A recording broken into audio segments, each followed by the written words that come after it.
Sahana Vavatu, Sahanao Bhunaktu, Sahaviryam Karavavahai, Tejasvinavadhitamastu, Ma Vidvishavahai. Om Shanti Shanti Shanti. So we have had a 7-day break or a week, and things happened during that week for all of us because we're all connected to people, connected to situations, and thereby in those 7 days you did some actions.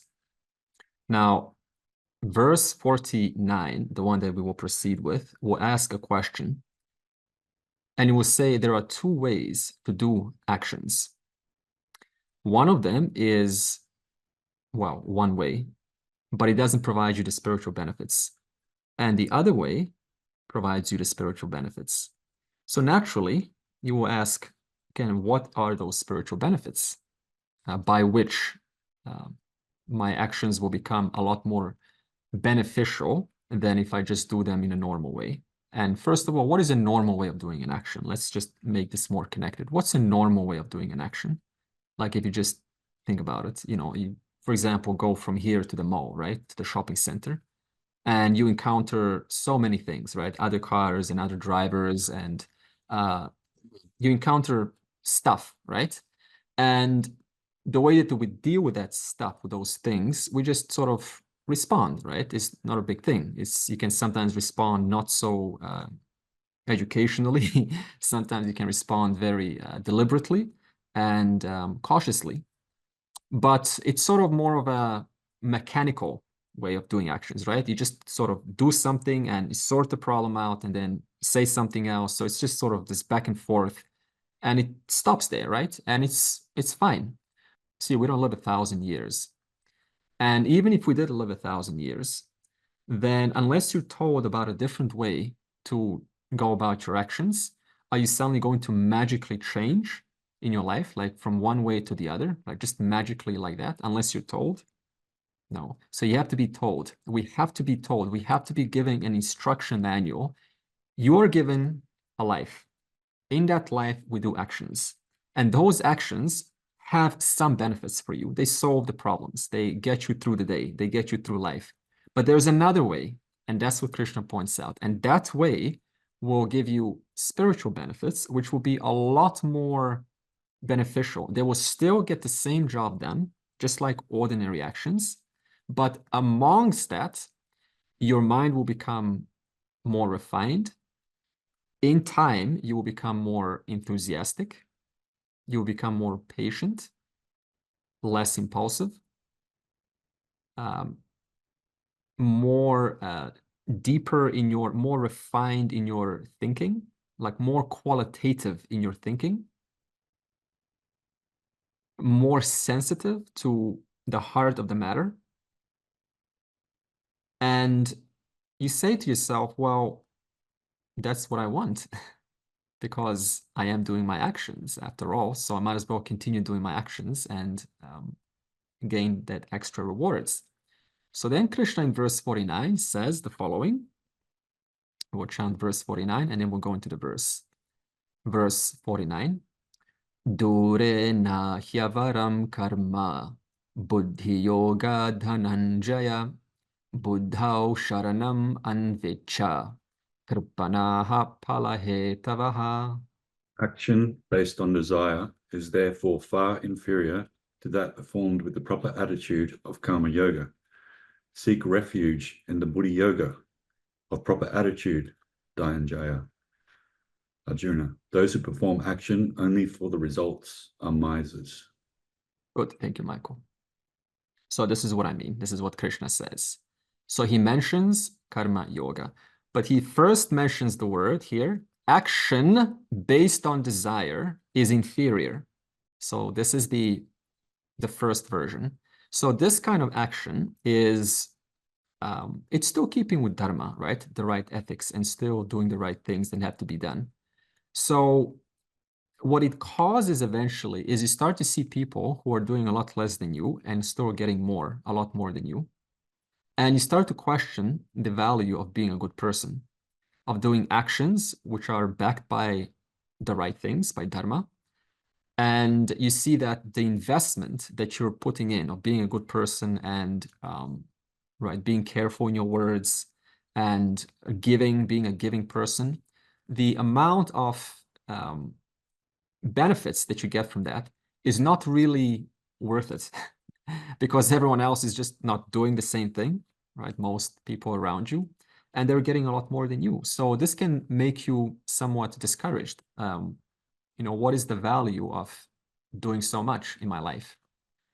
And it's really ironic because this person who's following Dharma, they are doing the right thing, but then there's this tendency to look at others and start to get judgmental because I'm doing the right thing for a long time. You're not doing the right thing. And so I start to judge, right? Project how people are fools, they're idiots, they don't know what they're doing, they're like children. Isn't that adharma? So in a way, it sort of cancels out the benefit of being a dharmic person if you don't understand something, if you don't follow the karma yoga attitude. The second problem or potential issue is that through the course of your doing of dharmic actions, you recognize that, right, you get sort of a little bit annoyed by people's inability to keep up with doing what is to be done because you're able to do the right job and you're keeping up with that dharma of the virtues. But you see people around you, they're just not doing the same thing. It's kind of, it's very hard to see that.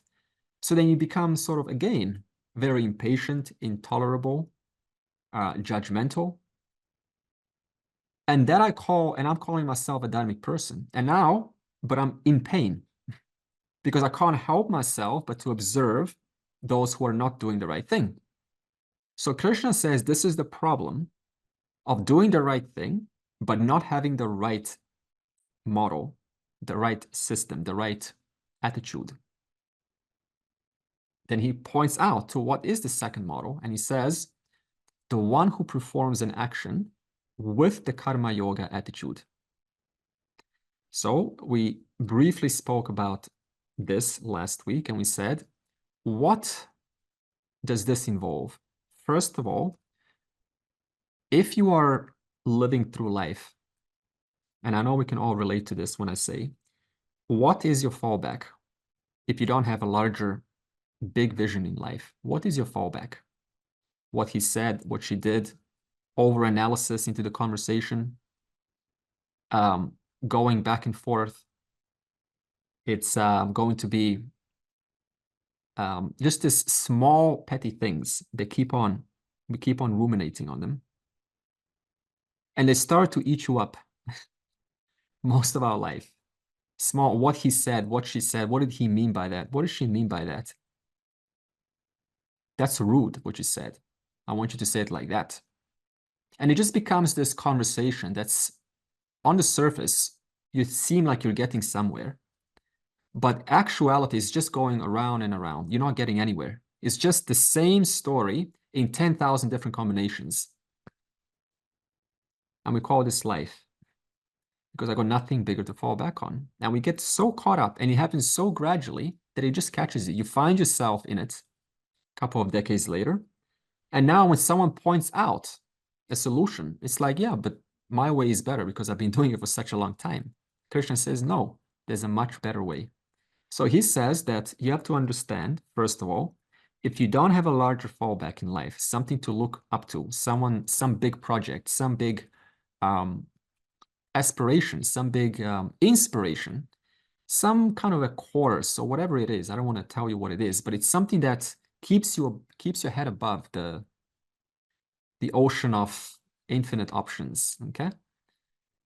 Then I'm going to kind of keep on plunging down into those small little things, what you said, what you didn't say, why did you say that, and so on. Can you relate to this?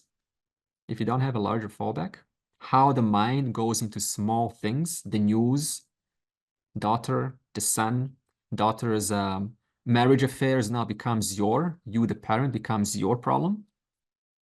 What your grandparents, what your children's parents, son and daughter are doing, it now becomes another burden onto you, or you don't have to call it a burden, it just becomes another narrative in your voice. What's happening on the other side of the world in some country, which doesn't really affect your local country or a different state. It becomes another part of your own problem. So it's almost like we're carrying the world problems in our head. We're carrying the world problems in our head, and we're not designed for that, especially today with access to the internet and availability of internet and news. We are now exposed to more information than ever before, and we're just not designed for that. So it's very ironic that on one hand, we have the internet, we have the resources, and 400 years ago, we didn't have the internet, we didn't have all the resources, but we also didn't have all of the noise of the world. And so you can see which time is really better to be alive. Is it today or is it 400 years ago? So Krishna is saying there's not actually a better time. You know, we keep on saying this is the best time to be alive. Yes, in reference to maybe wealth, we're richer than ever before. We've got more food reproduction than ever before. But on the other hand, we've got more noise than ever before, more cultures mixing up, and thereby culture eroding away. I'm sure you've seen this in your own country. Your culture is eroding away. The Vedic culture is eroding away in India. How many youngsters are nowadays following or even heard of the Bhagavad Gita or even want to listen to this? You see? So this now becomes normalized. Now, Krishna says, firstly, I need a larger fallback so that I can stay afloat amidst all of this. So what is your larger fallback? This is a question to be asked and to be re-asked so that it reappears in your life. It doesn't have to be a big thing, but something that keeps you strong, something that keeps you focused, that kind of a thing. See, we all had this as children, as youngsters, ambitious youngsters. Now, the thing is, when we grow up, you sort of settle, right? There's a settling process. And now you start to forget all of those things that were keeping you sharp and focused as a youngster. And then the adult says, no, but this is how I am. You know, I'm an adult and, you know, this is who I am. But actually, if you look at your life, you've probably also lost a few things that were very precious, maybe a decade ago. So what are those precious things that you are no longer doing that were very precious and unique 10 years ago? Think about that. Maybe you were playing some sport or some engaging in some activity, and it was really giving you a big purpose of life. That's what we're talking about. And we forget that through the course of time because the world noise pulls us into a different directions, and we lose out those precious things that you honored, that made you a bright star amidst many some time ago. And we forget this. So I encourage us to take a moment and to remember if there is something. That's the first one, fallback. The second is karma yoga attitude. What is the solution right now? See, there's two things you can do. One, you can look at a problem and a conversation or a dispute, and you can turn it into a big problem by adding narratives. How dare he or she, this is not right. This is, you know, I don't agree with this. See, you may not agree with something, but you can accommodate someone else's view in life. So you can have two people and someone that you love, right? That's where it's really kind of a little bit more challenging. And they can have a totally different view to yours. And you do not agree with their view. This is very much possible. You can accommodate their view, but you don't have to agree with it. Do you know what this means? You can accommodate someone's this view, which is not keeping with your view. You can be okay with that because they have a certain perspective they're coming from. And it's right. If you were in their shoes, probably very convincing. And it's right. We're not even saying it's wrong. But you equally have, or you're more kind of predisposed towards your perspective, which is equally well ascertained and well thought through and deeply, you know, thoroughly assessed. And so I can look at their perspective and say, look, I've looked at my perspective and I'm not trying to kind of disregard you. I can accommodate where you're coming from, but I just want to let you know I don't agree with it. because I've also thought through this issue very well. I can still be your friend. I can still hang around you, but just know, just so so I'm completely transparent with you. Just do know, I do not agree with that view. Solution focused. So the second way to karma yoga is, what is the solution here? Rather than kind of getting into these endless analyses, which never end, what can I settle with here? What is this final kind of a thing that we can agree with? Otherwise, it's right? It's a sort of a disconnect, and nobody wants to live in a disconnect. Nobody wants to live with tension. So what little can I do to recreate that harmony, even if I don't agree with you? What little can I do to recreate that harmony and still be able to have an open heart towards you? Still be your friend. But you have to be transparent, because that's part of karma yoga. Being transparent, being honest, nothing to hide.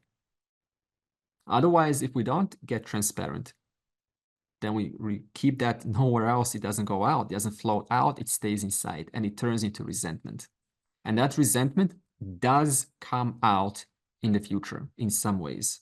Passive aggressiveness, making sarcastic comments. It's got nowhere to go. It has to stay somewhere. And the human body is not designed to store this baggage. It's just not designed for that. It has to come out. That's why children are so honest. 3 or 4 year olds, those who have children, they notice one little thing, blah, instant, like that. So we can tell by this that the human being is not designed to hold things in. We learn this only much later to cope as a coping strategy. So the second is, what is a solution to this to restore a little bit of harmony between us? Because nobody wants to live in pain. Nobody wants to live with tension between what we call elephant in the room, which is unaddressed. The elephant in the room has to be addressed. Therefore, keeping silent about a matter for the sake of not rocking the boat, you're not aligned to Ishvara's laws. That's disalignment. Because you're not designed to hold things in, they have to come out. And the faster they come out, the faster the resolution. This is part of being a human, an adult. Just say it. Transparent. I want to be transparent with you. I've got nothing to hide. Tired of holding things back, of being fearful, of not rocking the boat. This is all small things that have to be released. Transparency. The third aspect of karma yoga is recognizing that the laws are neither in your favor nor out of your favor. Often we think, let me just, the laws are in my favor. I'm so lucky. No, you just happen to have done something which is aligned with the laws, and now it's working for you. You've been transparent. And what is the feedback of that transparency? You have now gotten a response, able to work with that response. You're able to do something with that response. Okay? So in other words, transparency, solution-oriented. And then I also have to recognize the laws are not punishing me. If the response is not keeping with what you like, it's not there to punish you. It's just to be recognized that that's the feedback. That's how it works. That's what the person has said. That's what the situation has presented to me. I've got no choice but to work with it now. That's just how it is. It's not personal. Karma yoga. Therefore, 2 ways to do actions. One of them is just do the right thing. But then you recognize you're not being compensated enough. People are doing not the right things, and they're getting things left and right. That only builds, it can potentially build resentment, anger, smallness, bitterness. The second way is through karma yoga. Karma yoga recognizes that the laws are always working. There's a compensation system that nobody can cheat. And that compensation system is always in your favor when you focus on the solutions, when I'm transparent, when I have a larger fallback in life. They're in your favor, but they're not really in your favor, are they? They're just there. They're just there to work. It's like gravity. Gravity is not really in my favor, is it? Right now. If this is my favorite object in the world, if this is your favorite object in the world, and I drop this, and it doesn't break. You know, when we drop things accidentally, right? And suppose it's very precious and it doesn't break.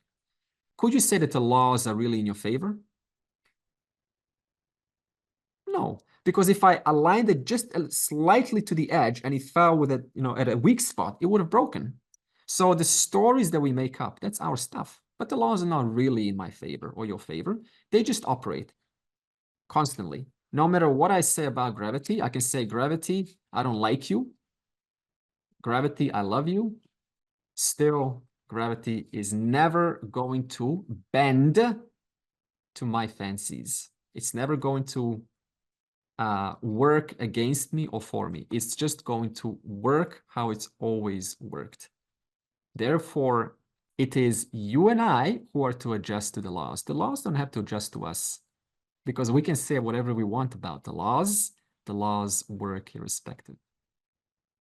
Before we move on to the next verse, let's revise some different aspects of what karma yoga is. We've talked about several aspects of karma yoga.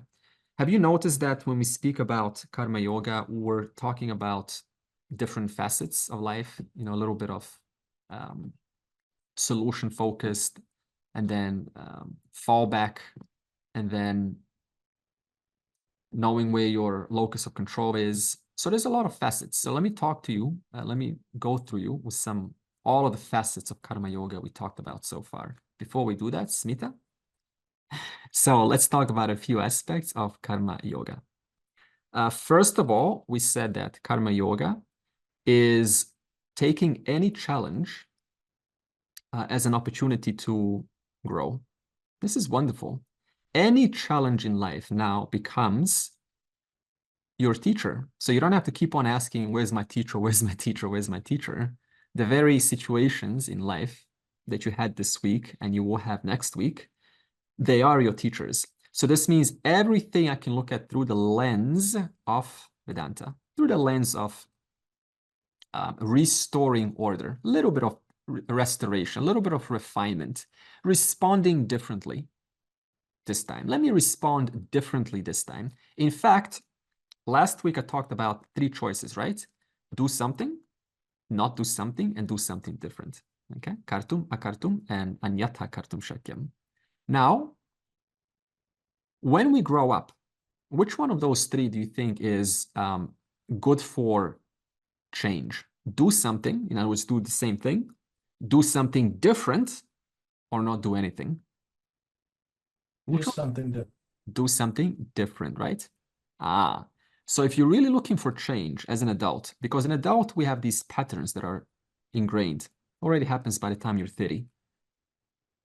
So this means, what different will I say this time? Or how different will I respond? For example, suppose you have a tendency to snap when some hot situation happens, and you always respond within 5 seconds, or you have 2 seconds, like there's no break, it's just instant snap.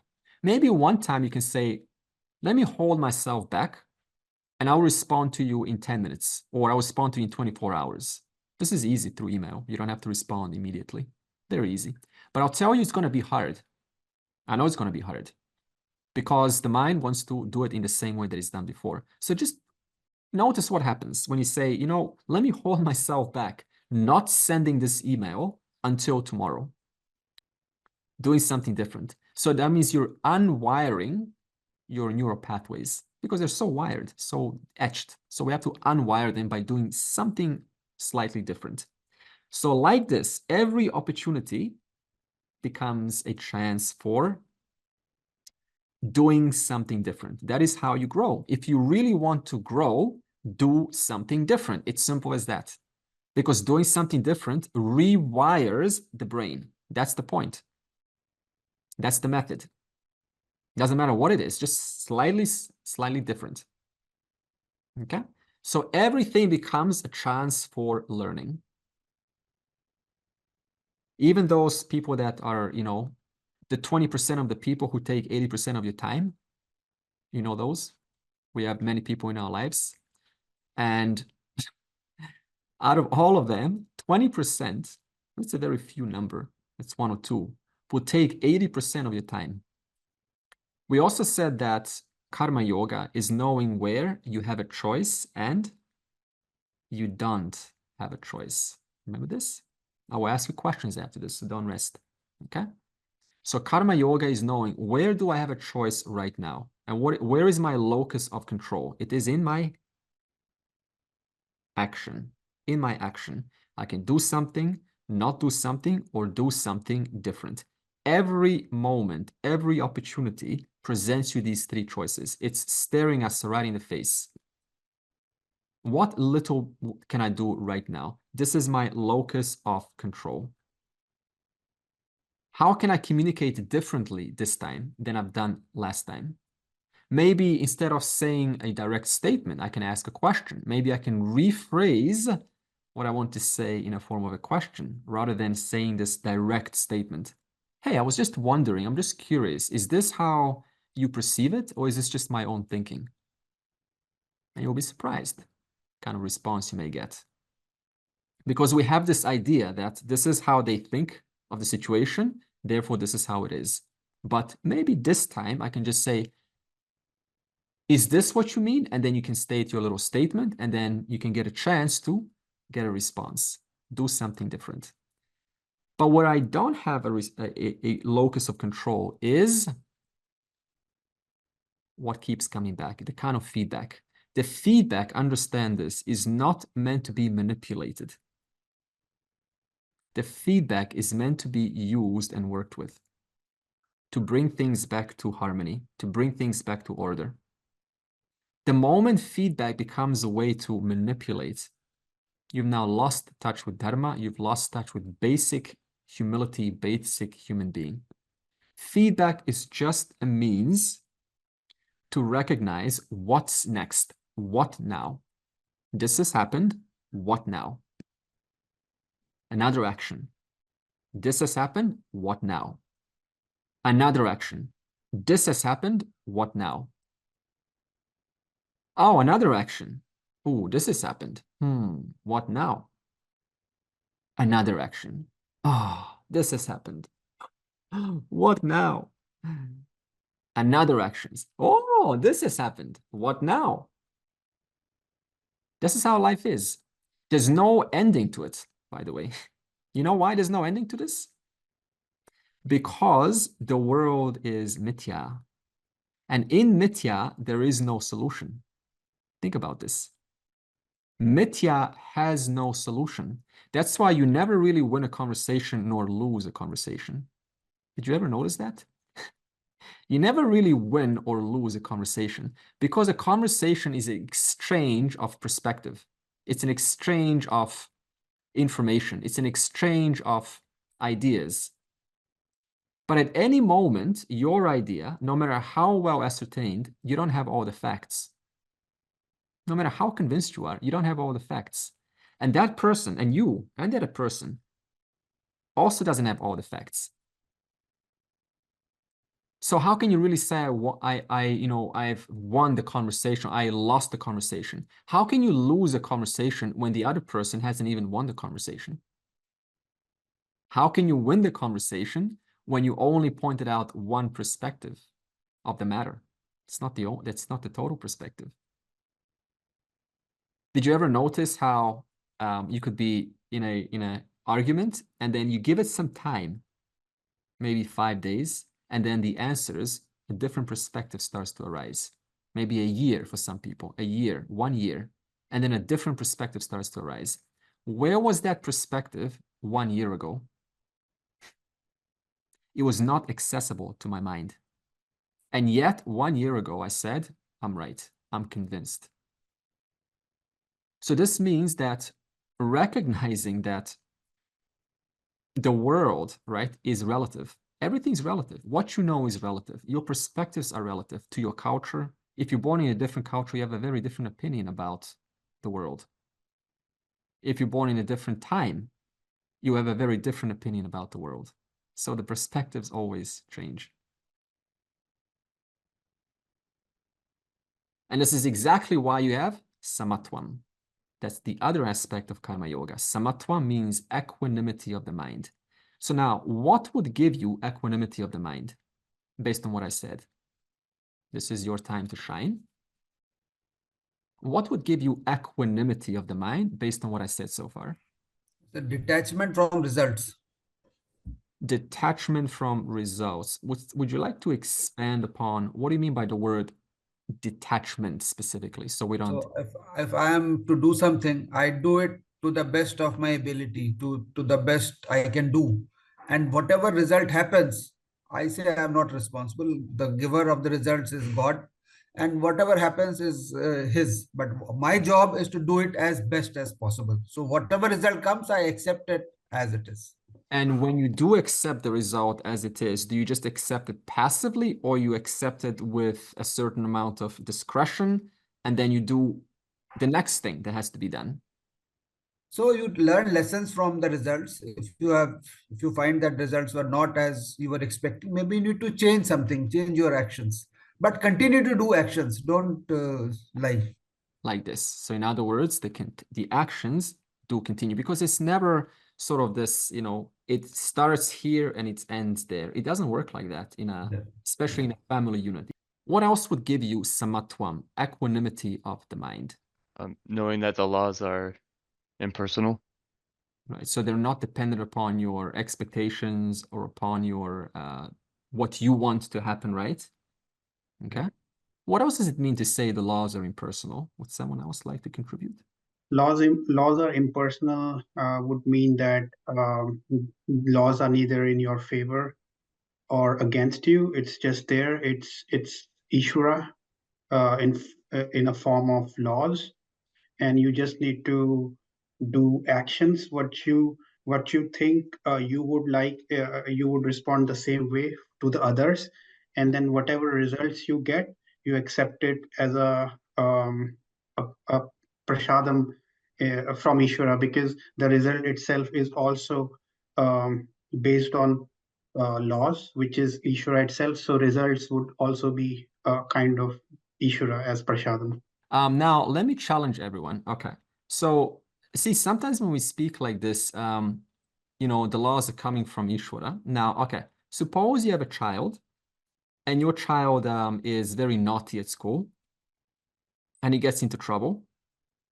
And you say what has to be said to the child, don't do that. It's not good. And then your child does it again. How do you now apply this, accept things as they are, just it's coming from Ishvara. How are you going to now deal with this situation? There are both seen and unseen results. So although something may happen immediately, or it may be to your dislike or whatever it might be, there's always going to be long-term unseen results too. So while the child might be misbehaving, you're still teaching them a lesson. You're still working with them. Okay, that's nice. So I just I'm asking this question so we're, operating from real life, because I often kind of, I hear this thing, accept it's all Ishvara and accept the results as they are. But I know how real life is. We all know how real life is. Are you really going to accept something that is unpleasant? No. So now how will you apply this? I accept whatever comes to me as Ishvara Prasada. How will I apply this when something that is not right, something that's not keeping with harmony? How will I apply this? Okay, let's ask Gautam. Yeah. The laws do not always mean that you have to surrender whatever you have got. You have to go as per Shastra Anusar. You have to fall back on Bhagavad Gita. Like what I do is if this is the type of situation that I'm confronted with and I've got two actions right in front of me. One action is a very passive action, just accept it, let it be, it's okay. And the second action is, what would Bhagwan Krishna have told to Arjun? Should I fight this out? So this is the type of dilemma, the way I deal with. Okay. I leave it to the Shastras and trying to get a solution from there. It's not a passive surrender for me. Right. So I had a few questions. One is the answer. When I understand laws are impersonal, what I understand is they are not different for me and different for another person. They are the same, irrespective. So they are not So something's happening in my life. It was not intentionally meant to hurt me. Yeah. It's just laws playing out as Yeah. they're supposed to play out. So no one has an agenda specially targeted towards me. It's true. So when I understand impersonal laws, that is what I understand. That's very And my question was about when you started the lecture, and you mentioned that when we do an action with the hope of getting a result, that is an inferior action. Yeah, I know where you're gonna go with this. Go on. So, I have a lot of elderly people or people in that stage of life where they shift towards spirituality. Yeah. And sometimes their reason for shifting towards spirituality is not spirituality, but Yeah. they, like you mentioned, the end stage of all of this is moksha. And somehow they are in this bhram, this illusion that, whatever they do now, that's it. Next time, it's going to lead them to moksha. And they do it with this thing of, I want moksha, hence I'm doing this. I have two questions regarding that, which always plague my mind. One is, you're not doing it for really understanding, but you're doing it for a selfish reason. You feel pain in this life and you want to run away. Yeah. And you are constantly trying to seek that thing because you have a running away mentality. You want to run away from pain, and your goal is, I want moksha. Yeah. And somehow that false illusion that whatever they do in this life, that's it. Very often I'll hear, oh, my life has been so difficult. That's it. After I do these prayers, I do these shlokas, I do all of this, and I'm going to get moksha. Yeah. And then you'll see them living their other life beyond the recitation of mantras or chanting or anything. And they live a terrible life where they are not mindful of, they're not impeccable with words, they're not impeccable of actions. They fall back on years of how they have chosen to respond to life. Yeah. So they haven't really learned at all from whatever it is that they're doing. I know this. I know. And then when you try and point it out, they will say, you don't know anything. You are so young. Yeah. You don't know anything. You don't understand. Yeah. And when you try to reason, like you said, you can reason with them and still state your point of view. That was my second question. How do you respond? Because, no one wants to even listen, even though you might have the best analogy. They're defeated by it, but they'll turn it around and they'll say, no one can win against you in words. Sure. I understand. Oh, yeah. So these were my questions. That one, is it right to think, oh, I want moksha, that's why I'm studying this? That's one. And second, how do you, one of the things that last time you taught me was boundaries. Sometimes I'm perplexed. Should I even tell them something, or should I just hold my peace and let them do whatever they're doing? So these are the questions I'm grappling with. Okay, so I'll answer. So thank you. The first one is that, so the first question is that, you see, you're not above Ishvara. You don't know what's going to come tomorrow. You don't know your unseen causes. You don't know your, when you're going to get, a cancer, or something's going to happen, or the economy is going to go down, or someone close to you is going to die, or some accident is going to happen. You just don't know this. So there are so many variables that we are confronted with in life. And this is the truth. This is the reality. It's not a belief. And so for me to definitively state that I'm going to become a successful businessman, or a millionaire, or I'm going to get moksha, or I'm going to meet the love of my life by the time I'm 23. How many of us have said that? Or even earlier, right? When you were younger, I'm going to be an astronaut, and you were so convinced by it. And you were just you're not really keeping with the reality, right? So there were so many variables that you were not accounting. And yet it was so easy to say these kind of easy romantic statements that you're going to find the love of your life and so on. It's going to be all so beautiful. And I once said to my mom, I'm going to buy her 1,000 dresses when I'm an adult. I've never done that, because now I realize how silly that is. Imagine a truck pulls up to my mom and opens up what's inside. It's 1,000 dresses. I said this. I was nine years old to her. And she says, oh, wow, you know, this is really sweet of you. No, I'm not doing that now.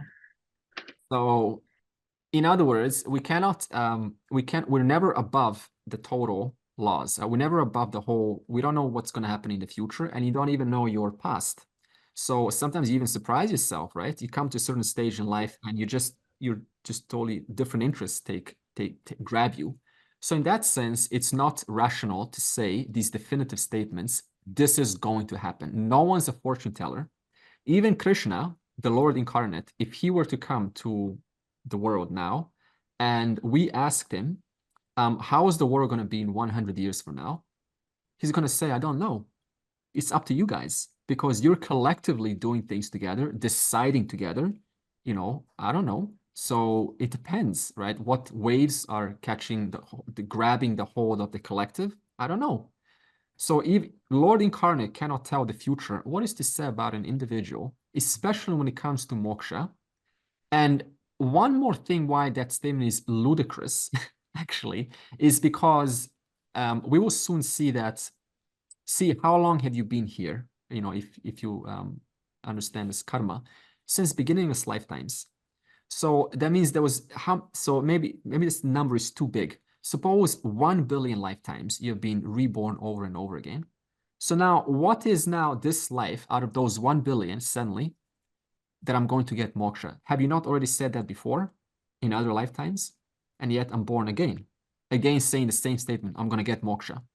You see, so if you hear since beginningless lifetimes, you've already said a lot of things. And all of those things that we've said have only gotten you a new body. So the space to say these statements doesn't make sense. And the second of all is, what should I do? Okay. Now, when it comes time to convincing people, you have to know that everyone's under the spell of 4 possibilities. The first one is denial. If the person is in denial, then no matter what you tell them, they're not going to have the capacity to hear you, because to them, there's no problem. They're going to get moksha. That's how it is. There's no way you can convince them. The mind's just simply not open enough to recognize there are different possibilities. It's just not ready. So in this sense, you cannot do anything because the person is in denial. There is no problem. You have a problem, Smita. I don't have a problem. You have a problem, Andre. I don't have a problem. So it's like that. The way to get to these people who are in denial, who think there is no problem whatsoever, and they're totally convinced by it, is to ask them questions. So you have to get away from these statements, from preaching into asking, from preaching into asking questions. By the way, I'm just curious, how do you know, like what, can you help me explain the logic of, you know, that you will get moksha? Can you kind of educate me? What, can you back up this statement of yours? Now, as you ask the person a question, they will be forced to explain it to you.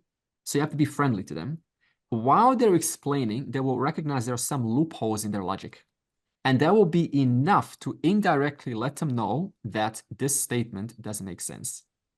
Don't make statements. Don't preach. Ask. That's the first.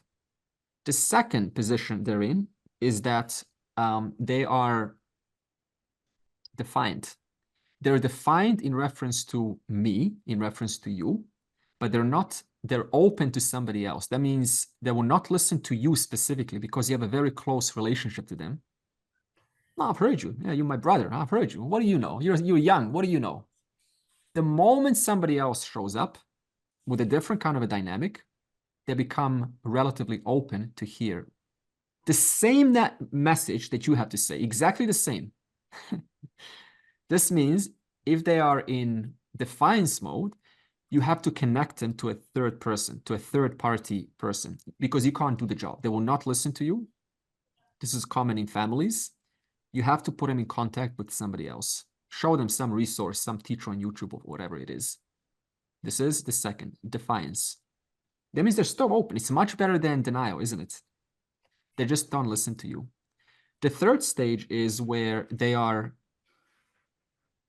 open to change, but it's happening so slowly that it's making you impatient, because their change is like, hey, wait, you've been listening to the Gita for how many years? 10 years? You're still acting like a normal citizen. Why are you still studying this? You're still acting like everyone else. And you've been studying the Gita for 10 years.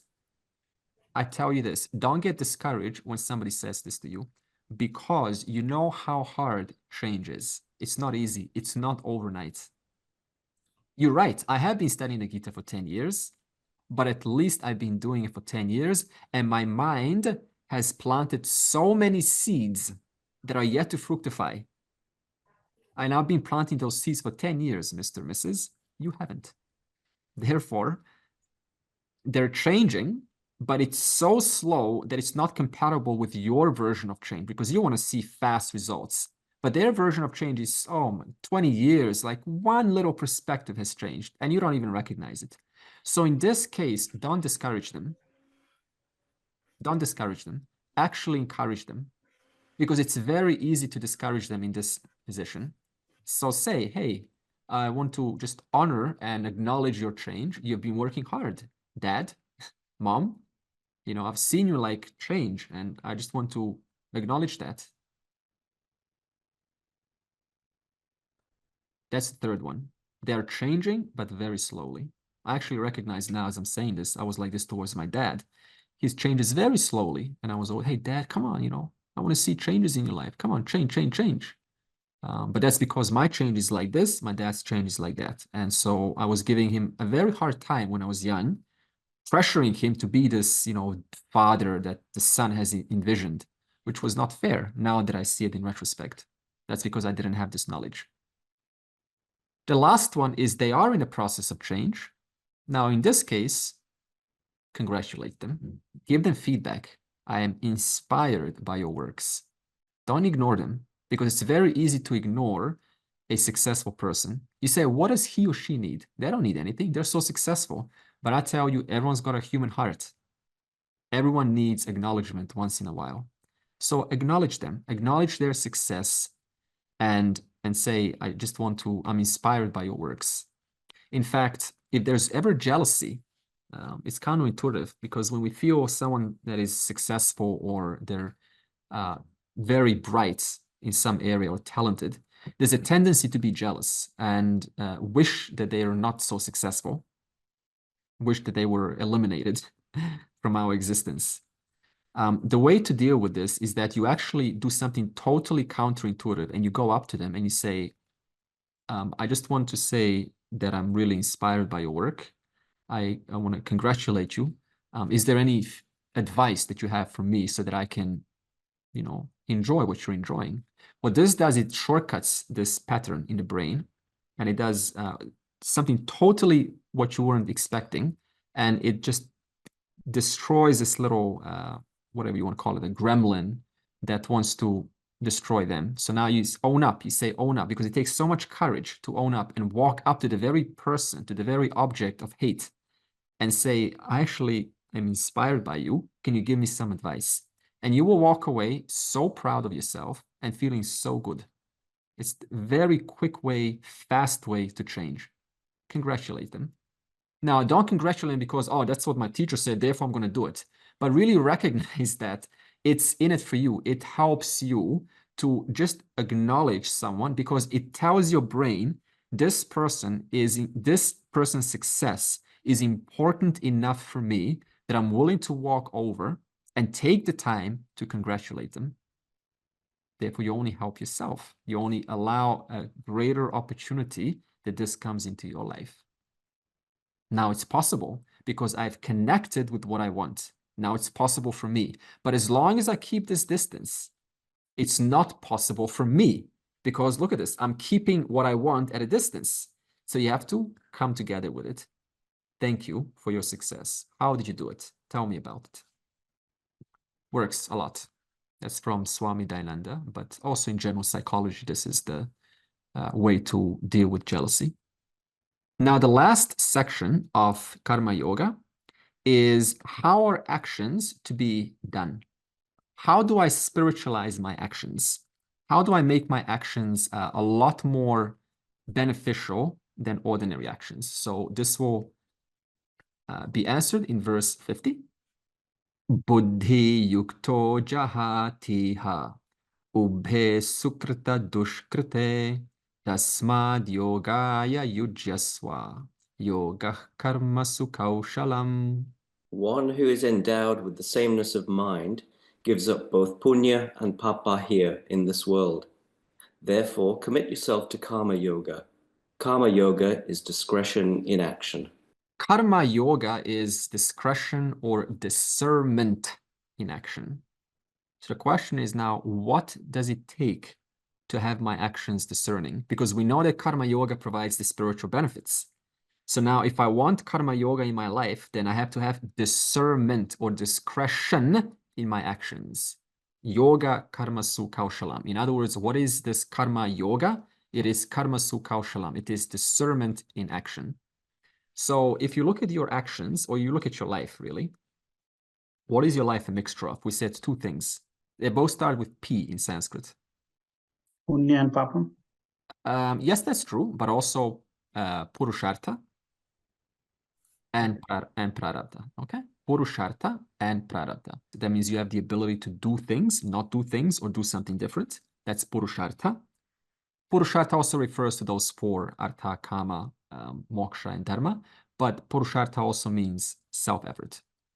So your life is a mixture of self-effort, that means effort that is done through your own mind, through your own discretion, but also through pressure of past causes, because you're always getting something new going on in life. This whole week, you've been getting something new, and that new you had to respond with Purushartha, Purushartha, Purushartha, okay? So these two make up your life. It's not just destiny or Prarabdha. Prarabdha means destiny. That means pressure of the past causes, whatever it is. You know, something's happened, this is what I have to deal with. It's not just that. To the contrary to how spiritualists want to look at this. Oh, you know, life is just destiny. Therefore, don't do anything. It's just an excuse for the lazy mind. It's a perfect formula not to do anything. Just relegate your life to destiny and don't do anything. No, this is not what Krishna says. He says both make up your life. So this means that any new action, any result prompts or summons a new action out of you. And every time you put an action into the field, you will get feedback naturally, and you can then assess what is to be done next. Now, when those actions become discerning, then you naturally get a result, right? A much more qualitative result than if your action is not discerning. Now, what happens when you have a collective discernment of actions put together, such as building a rocket, such as the IT revolution, such as the microprocessor? Isn't that just a collective actions with discernment coming together? How many people built up the airplane, right? We started with the Wright brothers, but then we had how many added more systems to make the final airplane? So many. Wasn't all of their actions yoga karma su kaushalam? Discernment in action? Absolutely. So this means your whole life today is surrounded by technology because of collective actions done with discernment. You see the power of this? Discernment. Was it done with a stupidity? Was it stupid actions? Foolish actions? No. Foolish actions bring wars sometimes. Collective actions done with discernment create quality, create growth, facilitate evolution. Now, if collective actions have done all of that for us, ABS brakes, airplane, cars, AI, all of the things that you love and depend upon was a product of collective discernment, all of those actions coming together, then isn't it then logical to say that your action, individual action with discernment, also has some form of value? Not as much though, but it certainly has a lot of value. We've seen the testimony is on a larger scale, but that testimony is equally true in your own life. Therefore, yoga becomes discernment in action. Then the question is, how do I have these discerning actions? And then it continues and it says, giving up obsession for punya and papam. That means this constant insistence that I have to get what I want and I want to stay away from this. what this does, every time there's this pressure that I have to like manipulate the situation so I can get punyam, I can get what I want, and I can stay away from what I don't want. Every time I come from that attitude, it overrides dharma. It overrides the harmony of the situation. It brings pain. It brings discord. It brings a sense of I'm not keeping with the what has to be done. I'm keeping with my own selfish desires that are at the expense of the larger whole. And I'll give you some examples of this, because every time the person operates like this, what happens? You get cut off. The system always cuts you off, cuts the collective off, even the collective, when they are not applying discernment in action. In other words, they're doing actions for the sake of punya and papam. More money, let's maximize profits, right? For the sake of, and let's just not care for the environment. This is typical. Let's maximize profits and not care for the environment. This is typical obsession with results. So in 2008, we had the market crash, right? So what happened was you could have people like, okay, who wants to be a contributor? I'll use Steven. I'll use Steve. I'm not going to use the N because I don't want to use Steven's name. So suppose we have a name called Steve, right? Steve, Mr. Steve. Now, Mr. Steve wants to get a loan called a subprime loan. Now, a subprime loan is where you go to a bank and you say, I need money. I need $500,000. I need $500,000. And even though Steve cannot pay back the money, the bank will still give Steve $500,000. That's called a subprime loan. Now, why is the bank going to give that? It doesn't matter, because the bank is going to sell that package to another bank. So what happens is Steve is going to get a loan for $500,000. And then the bank will sell many of those loans, right, to another bank. And it will mix up those loans with some good loans also. So even though Steve cannot really pay back the money, he doesn't really have the right job, so on, it's okay. We're still lending $500,000. Now, you mix all of that up with some good loans, and you package that up and you sell that to another bank. Now, the other bank says, absolutely, we want to buy that. Why would you want to buy that? Because they were packaged as a safe package. The whole package, including those Steve loans, which are not safe at all, because they're all mixed up with the good loans. You mark them all, the whole thing you mark as a good package, a good safe investment. And you sell these safe investments to another bank. And the banks buy them. Now you say, why would they do that? Well, because they say, you know, they're all safe loans. So what's the first error? They were sold a false promise. They're not safe loans. They're a mixture of safe and unsafe loans. So that's the first. So that's a violation of dharma on the part of the entire bank. Now, the banks buy this and they love this because they say, it doesn't matter. If Steve cannot pay back, we will still get his house in 20 years. And the house prices are going up. So it's okay. We're going to get our $500,000 back and way more than $500,000 back. But because they're all marked as safe loans, it's okay. Steve can't pay because that's what we bought. We bought safe loans.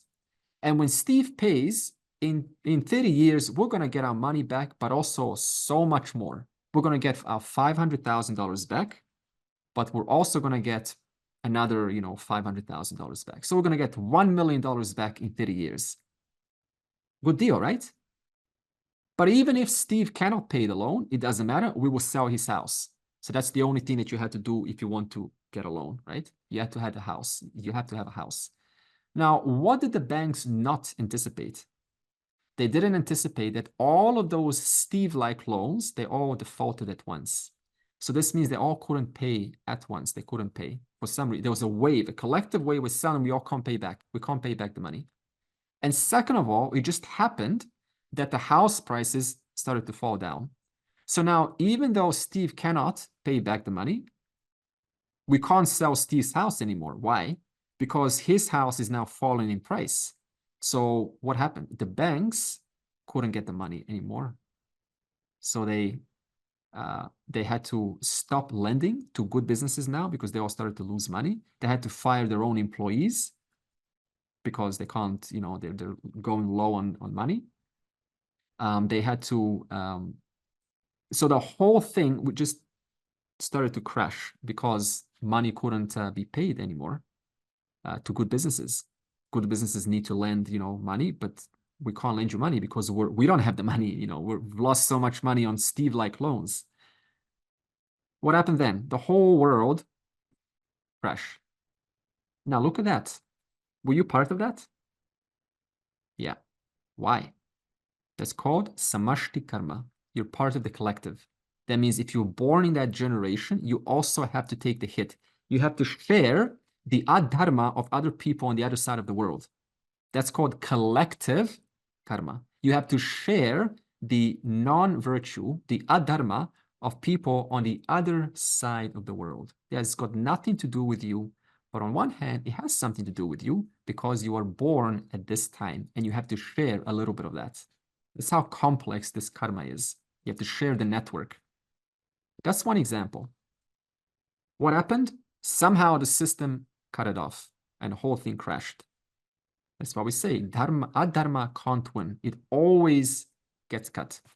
Another example of this, to give you something more tangible, is Princess Cruise Lines, which is a shipping system, right? They transport people. You know, those cities that are floating, they're like cities on the water. I totally don't like that. It's the most boring experience ever. Does anyone like that? Oh, okay. I was playing table tennis with the kids. I went upstairs and said, "Hey, kids, you playing?"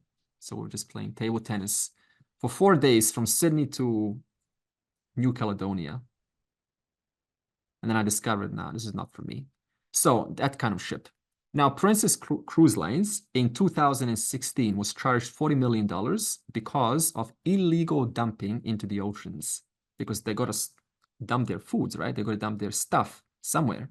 Now, the way to dispose that is not at the seaport because you got to pay a lot of money to dispose all that food. You just dump it into the oceans. $40 million in 2016, they got charged for that. So this means if there's no incentive to follow Dharma, I will find a way to take advantage of it. That's how the humanity generally works that we've observed. Now you would think, oh, that's fine. That happened once. No, 2019, Carnival Cruise Lines, again, charged totally different company. Carnival, first one is Princess Cruise Lines. Now Carnival Cruise Lines, $20 million for illegal dumping into the oceans. You would think they have learned from the Princess Cruise Lines. No. When there is a loophole and no one is there to keep an eye on me, I will find a way to take a shortcut. That's how we are. If there's no incentive, we will find a way to exercise a quick shortcut. Mrs. Holmes in America, she was worth $5 billion. She created a company that supported blood testing units. It's a self-blood testing unit. You don't have to go to the doctor. You just buy a unit online and a little prick, and you get all of the information about your blood. Is it your diabetes? You got diseases? Excellent sales pitch.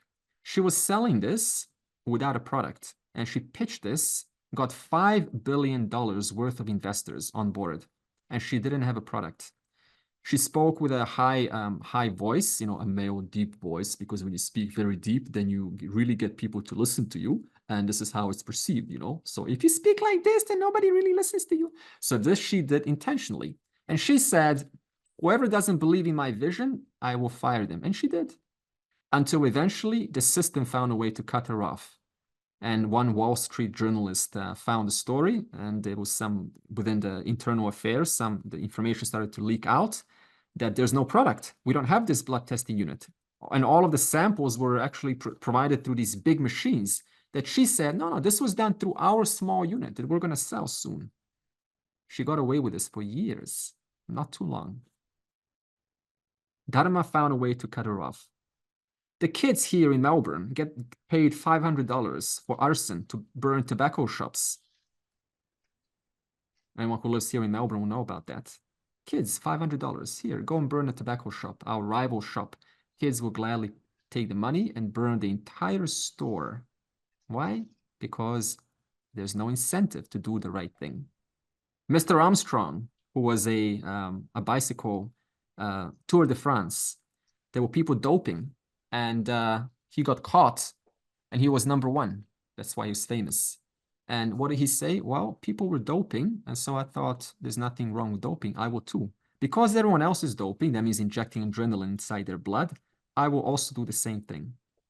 Just because everyone else is doing the wrong thing, I can do the wrong thing too. Think about this. When there is no incentive to do the right thing, people will find a way to find a shortcut. Now, why is it that even though Dharma is built into all people, and by the way, Dharma is not something that is learned or taught in school or inculcated through society. It is a program. It's a natural program that we're all born with. So it's not like you're born without Dharma. It's not like you're born as a blank slate. You're born as a human being with Dharma, with what is to be done. What is the right thing to do? Everyone's born with this. Now, if everyone is born with this, why do we have so many of these examples all across the board? Big companies violating Dharma, individuals violating Dharma, kids violating Dharma, parents violating Dharma, drinking. If it's an inbuilt program that is meant to protect you and serve you for your own well-being. Yeah, I think it's the conditioning and the vasanas that take over. And you just let go of your inner voice that's been trying to tell you this is wrong. So you're just carried away with the vasanas. Yeah, I carried away with the vasanas. We also call this likes and dislikes. So this means when I have a certain value for something, like value for money or value for a woman or value for pleasure or value for recognition, when that value is overblown out of proportion, then it suppresses the recognition of doing the right thing. It takes away that ability of following the right thing to do. It just makes me blind to following the program because of my likes and dislikes. And therefore you can see happens policemen that will constantly be bribed, you know. Some policemen. You could also describe it as a mind virus. As a mind virus, yeah. You know, it covers me. It covers the program. The value for one thing supersedes the value for being honest. Like, what's the point of being honest? You know, I can just get this right now, maximum profits with the shortest amount of time, and I'll get what I want. Problem solved. What's the problem? Why philosophize? So it totally covers that thinking process. What's in it for me for being an honest, discerning human being? Likes and dislikes. One question. When you mentioned about the subprime crisis in America, we said that it was collective karma and everyone suffered as a consequence. However, the people who instituted all these wrongdoings, they walked away scot-free. Yeah, I know. What was that karma? Yeah, good. So, how is it that they never, suffered the consequences of their poor action? Okay, it's not entirely true that they didn't. They did to some extent. Some of them were caught much later that you and I were not keeping track of. And those who still didn't get caught, they still have to live with a sense of guilt, a sense of shame.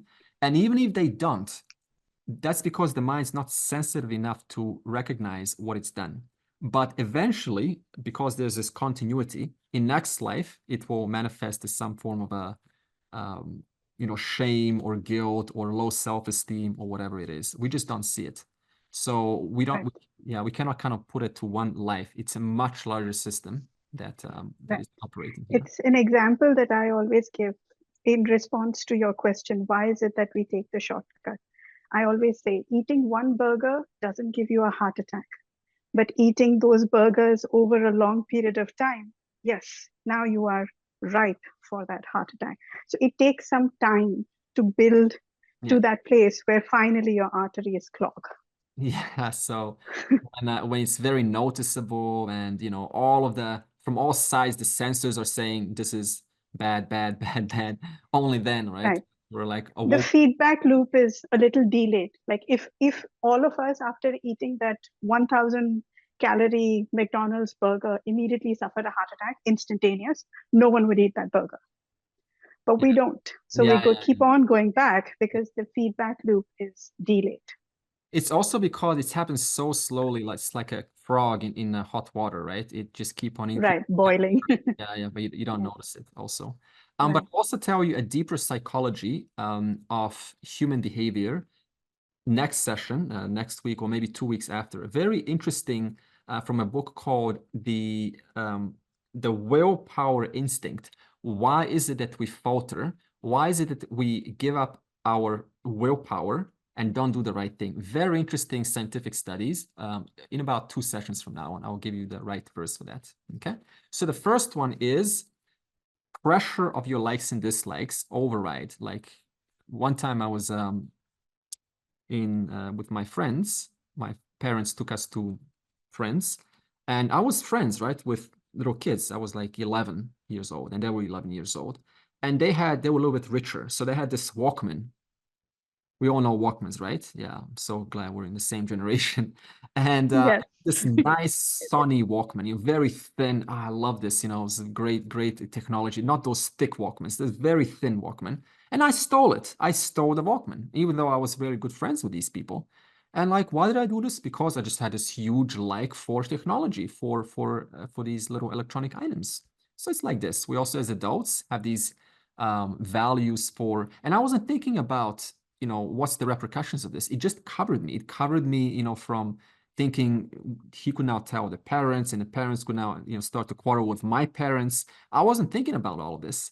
So it dumbs down the rationale of the repercussions. This is how likes and dislikes work. The second reason why we transgress dharma is because of past life impressions, and you can call these samskaras. This is why in school you have some girls hanging around with the bad boys, some boys are going with the nerds, the others are going with the groups that are smoking. Now, when you're in that group, you then further get conditioned by that group, because the group that you hang out with is the group that you become, is the person that you become. So you come with a certain impression that you've taken on from past life, and it creates this situation, a personality that is just innocently attracted or wants to be with a certain kind of people. And whoever you're with, you get further sculpted in this life by that group. And therefore, it reinforces the samskara that got you there in the first place. Therefore, it now becomes so much more ingrained in your personality. So that's the second, samskaras. The third one is society pressure. Now, this is interesting because there's a certain situation in society that says you have to earn, you have to look like this, you have to be this perfect person. They call it the shadow Tyrone for the man, right? Perfect muscular man with successful 6 abs, 6 figures. He's 6 feet tall, 666 all across. They call him 666. And I don't know what they call for the woman, but it's just a perfect woman. And so you're now indoctrinated, and it's happening to India. I can see this. Unfortunately, the Western system of is seriously just coming through Indian youngsters now. So that's how it is, and it's got you this image that this is what is a successful person in a society. Therefore, your self-image gets connected to the cultural expectations. And those very cultural expectations, they were designed by marketers. They were sculpted, like in the 1970s. What do we have? Like big, what do you call these? Big breasts, right? And now in the 2024, what do you call these? Now 2024, it's just much smaller, right? So it's much thinner and so on. Now, who sculpted these things? Who sculpted this tradition? Well, the marketers. So they define, and in every culture, it gets defined how and what is attractive. Now, my self-esteem gets connected to 6 figures, gets connected to big breasts, small breasts, whatever it is nowadays. And now I am invested in having that. And what are you going to do to have that as soon as possible? Wow, you've seen that on Instagram. You've seen it on TikTok. You've seen it on, well, mostly Instagram and it's TikTok nowadays. People will do crazy things to get attention. They will have these models just taking selfies, perfect lifestyle.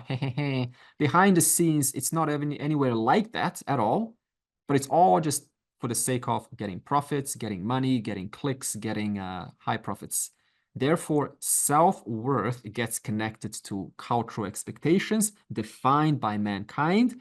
Those cultural expectations now force me to get there as soon as possible through shortcuts, and those shortcuts transgress Dharma, because the rewards for being this Chad or Tyrone or this woman are far greater than being a nice little honest person, you know, a good boy, a good man, a good woman, far higher.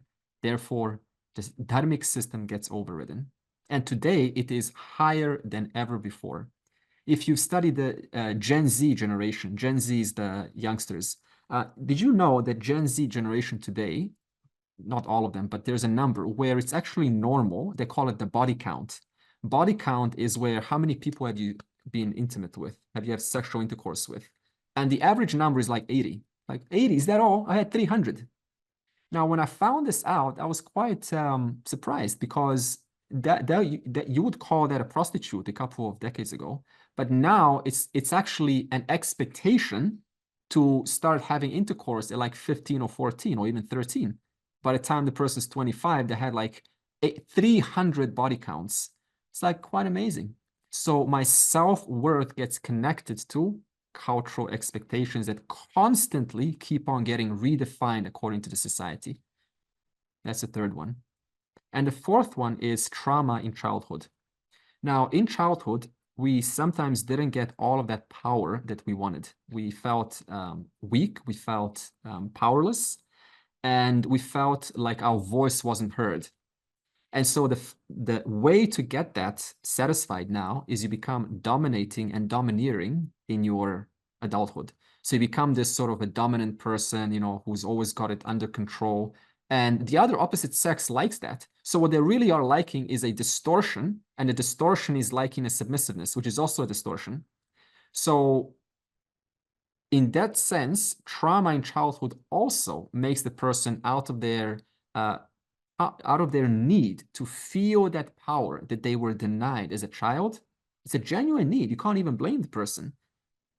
It's a genuine need to feel that power. And the fastest way to get that power is by becoming dominant, by, you know, this is how it's going to be. It's my way or the highway. And you don't even think about the other person's needs. You forget about their feelings. You forget about them as a human being. So it becomes this thing of power, you know, seeking power.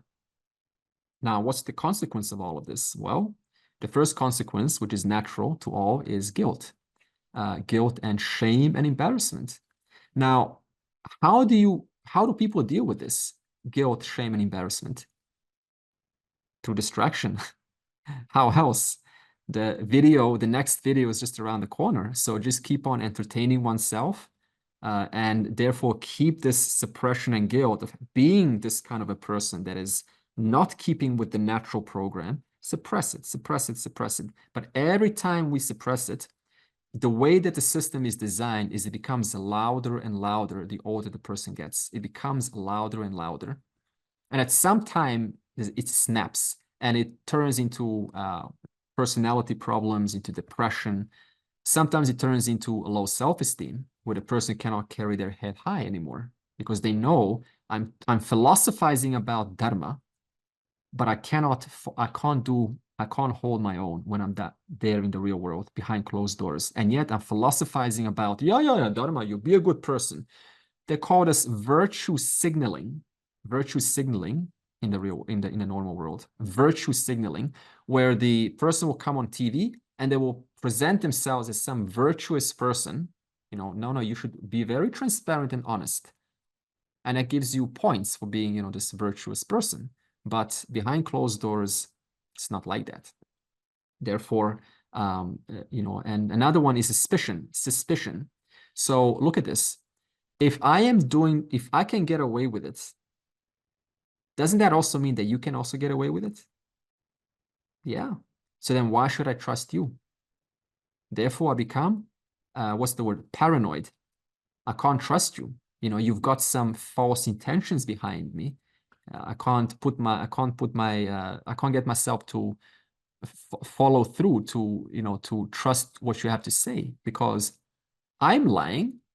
So then what's to say that you're not lying right now? So it creates so many problems, inability to connect with the person. Now, suppose you give advice to these people who are, not recognizing the value of Dharma. Suppose you say to them, this is how it is, right? Do the right thing. You should be honest. This is sometimes the early guru advice. Be like this. Don't lie. Are you really going to follow that?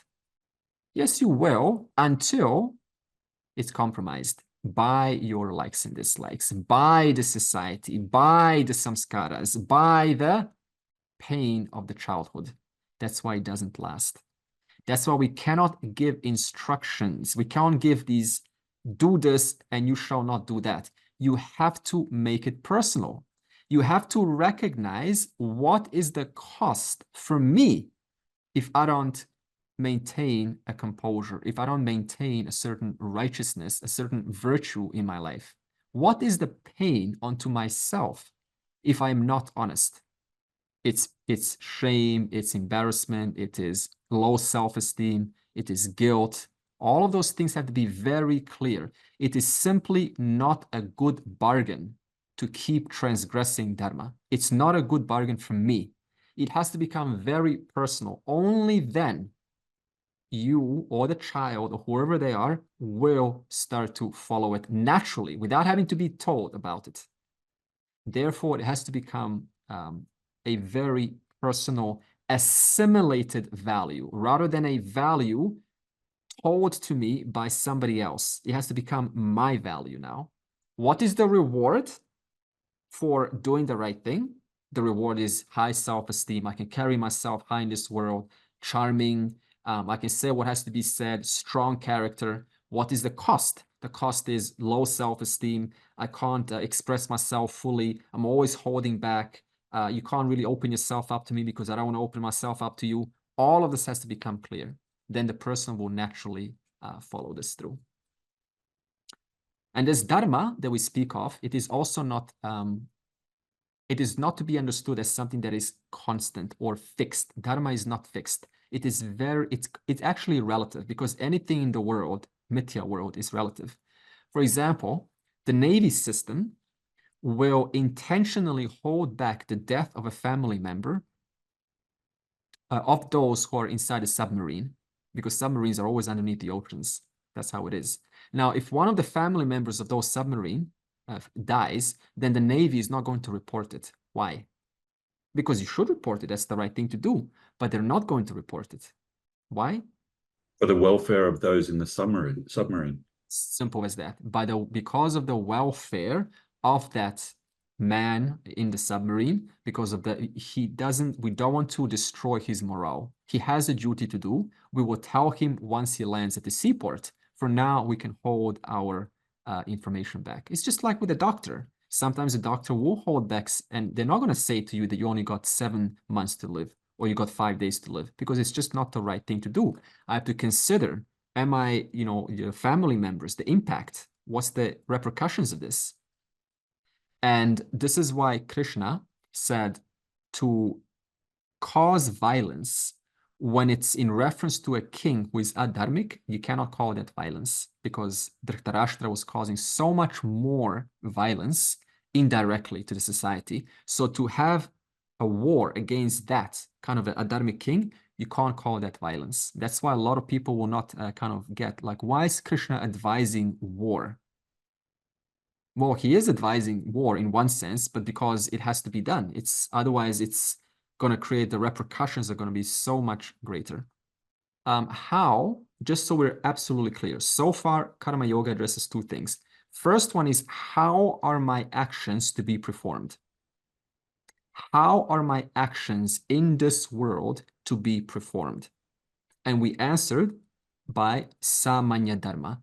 What are those values that are keeping the harmony of myself, my family, and those who are impacted by my actions? Keeping those values clear. And the second is, how do I deal with the results? After I've done my action, injected with Samanya-Dharma, then when I do get back the results, how do I deal with those results? And we said, by recognizing the results are not entirely in your hands. There are 4 possibilities. You can get more of, less of, equal to, or opposite. And at the same time, you have to recognize that it is a feedback mechanism. So it's not to be taken personally. So now you have to work with the result. What's next? What now? Result has come. What now? So this is karma yoga. Purnamadav, Purnamidam, Purnat, Purnamudachyate, Purnasya, Purnamadaya, Purnam eva avashishyate. Om Shanti, Shanti, Shanti.